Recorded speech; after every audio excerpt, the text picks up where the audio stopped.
Assalamualaikum warahmatullahi wabarakatuh. Waalaikumsalam Waalaikumsalam. warahmatullahi wabarakatuh. Ya, di sini saya akan melanjutkan presentasi analisa. Nama saya Novika Anggraini.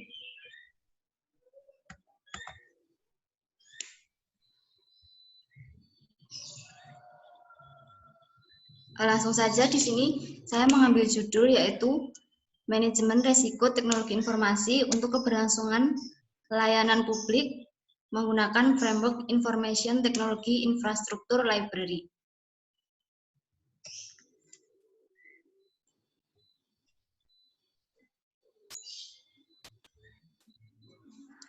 Kemajuan teknologi informasi dan komunikasi serta meluasnya perkembangan infrastruktur informasi telah mengubah pola dan cara beraktivitas pada organisasi, institusi, industri, maupun pemerintahan.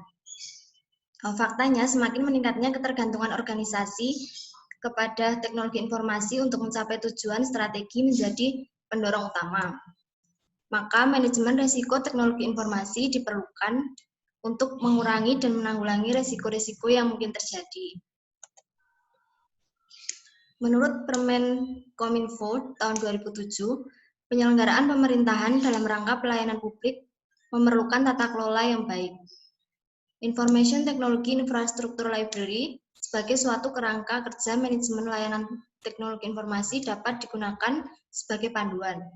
Dengan kerangka kerja Information Technology Infrastructure Library diharapkan risiko-risiko yang mungkin terjadi dapat diminimalisasi serta dapat dilakukan mitigasi risiko dalam upaya menjaga keberlangsungan layanan TI.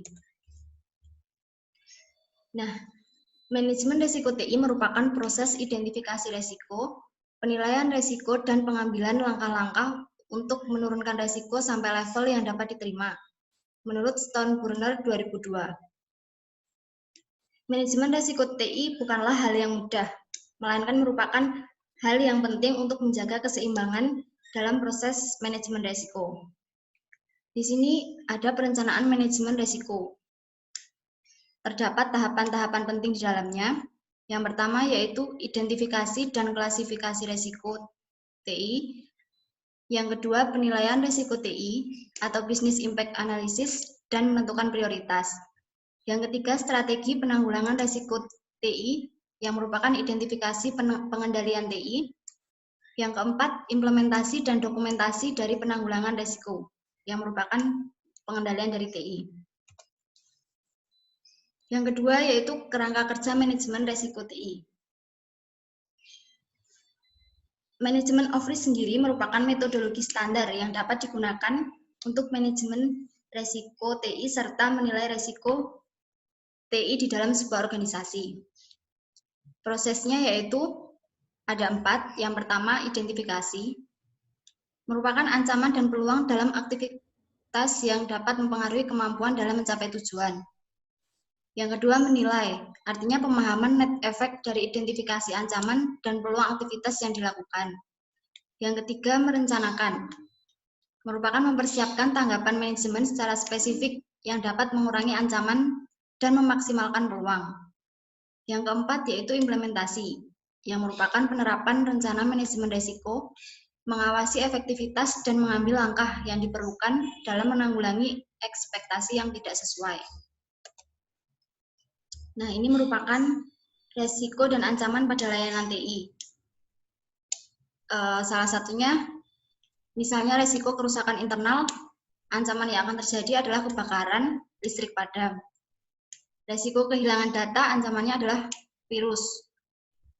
Yang terakhir yaitu kehilangan layanan jaringan, ancamannya adalah pada kerusakan atau kegagalan akses ke penyedia layanan jaringan. Selanjutnya, tahap implementasi ada 2 tahap, yaitu tahap inisialisasi dan tahap kebutuhan dan strategi. Pada tahap inisialisasi terdapat 5 poin. Yang pertama yaitu penentuan kebijakan. Hal ini harus dibangun dan dikomunikasikan, sehingga semua orang yang ada di organisasi dapat terlibat. Dalam kebijakan ini ditentukan sasaran serta fokus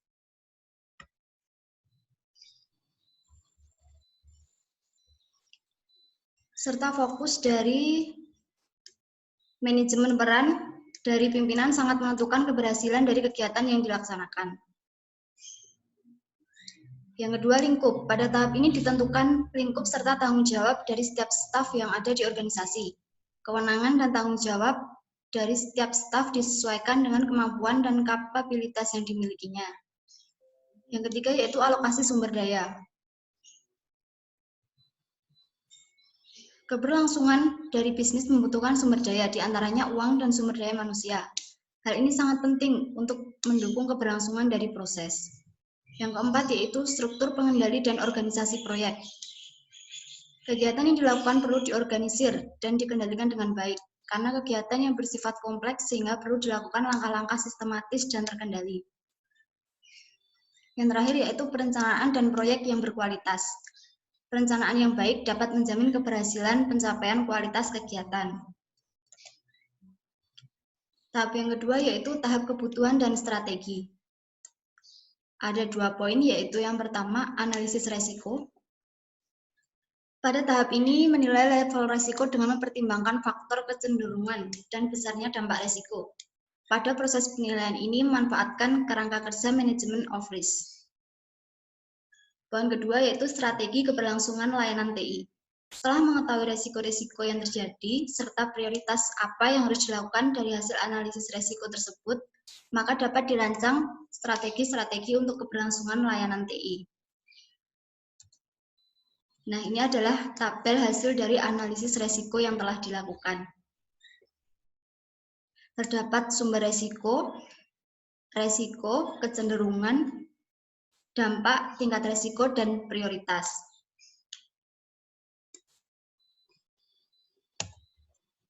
Ini adalah strategi keberlangsungan layanan TI, di mana sumber resiko, dan strategi keberlangsungan layanan TI apa yang dapat dilakukan.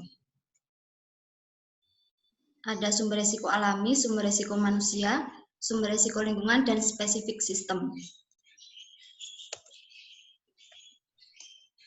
Nah, kesimpulannya adalah keberlangsungan layanan pada pelayanan publik merupakan salah satu hal yang perlu ditata kelola agar penyelenggaraan pelayanan dapat terselenggara dengan baik, sehingga masyarakat dan pengguna dapat terlayani sesuai dengan kebutuhannya. Keberhasilan dari proses ini tentunya harus didukung oleh semua pihak, agar tujuan yang diharapkan dapat terlaksana dengan baik.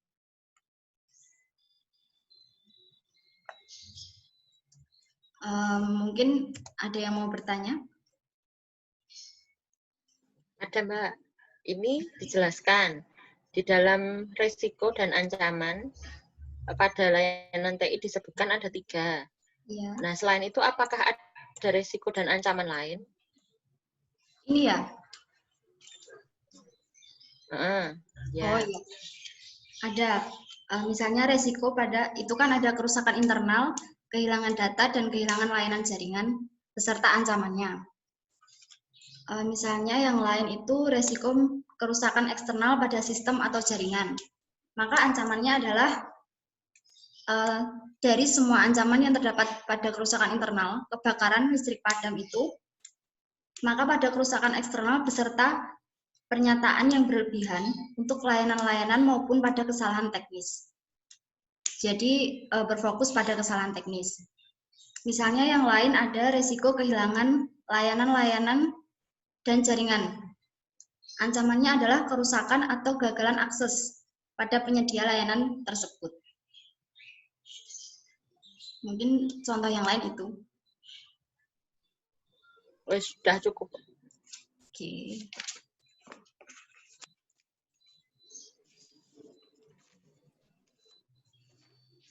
Kalau Mas Nur mau bertanya? Ya, saya mau bertanya ya. Terkait apakah dengan menjalankan atau menerapkan tata kelola yang baik dalam pelayanan publik dapat meminimalisasi resiko yang mungkin akan terjadi? Oh, iya, tentu saja. Karena dengan menerapkan tata kelola yang baik itu, maka keefisiensi dan keefektivitasan dari penyelenggaraan tersebut dalam pemerintah dapat terjamin. Jadi dibutuhkan tata kelola yang baik. Oh gitu ya. Oke. Terima kasih. Yes, sekian presentasi dari saya dan dari kelompok 7. Apabila ada kurang dan salahnya mohon maaf. Wassalamualaikum warahmatullahi wabarakatuh. Waalaikumsalam.